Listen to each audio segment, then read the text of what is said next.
Hi there, welcome to this video on answering a trigonometry exam question. Now, this is not so much a video about how to do trigonometry. There are lots of those videos on YouTube. Here I'm going to run through an exam question where we apply trigonometry to real life situations. It's a higher tier question, it's worth 3 marks, and a lot of students drop marks on this question. So let's have a look. We've got 2 barges. They're being used to lift a diving bell from the sea floor.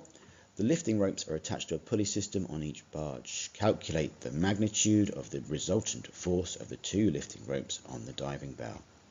Okay, so that's a really wordy question, but what it's really asking us is how much force is needed to lift the diving bell vertically. So how can we work that out? Well, first of all, we need to turn this diagram here into 2 right-angled triangles, and we've done it here. So now we've done that, we can start to use trigonometry on them.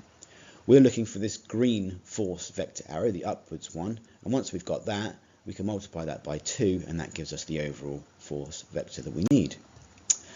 Okay, so each triangle will have an angle of 65 degrees. This makes the full 130 in the question. The side next to the angle is called the adjacent, the one opposite the angle is unsurprisingly called the opposite, and the long diagonal one is called the hypotenuse, which we now know is 800 newtons.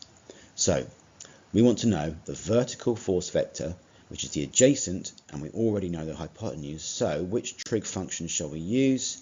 Well, we know h, we want a, so we want the trig function with a and h in it, which is cosine cos. So we know that cos theta, theta is the angle 65, cos theta is a over h. We know h is 800, so we can put that in, and we can use our calculator to find the cosine of 65. Now when you type in cos 65, you'll get a long number with lots of decimals. I've chosen to just round to 0.42, but if you want to use all the decimals on your calculator, then feel free. So we now know that 800 over 0.42, we now know that a over 800 is 0.42. We don't want to know what a over 800 is, we want to know what a is on its own. So let's get rid of that 800, shall we?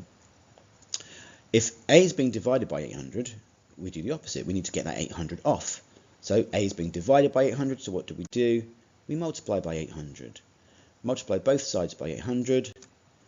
The divide by 800 and the multiply by 800 cancel each other out, and we're left with a on its own. So a is 800 multiplied by 0.42, and that gives you 336 newtons. 336 newtons for that upwards vertical force vector. So the total vertical force vector for both pulleys is 2 multiplied by 336, which is 672, and that's our answer.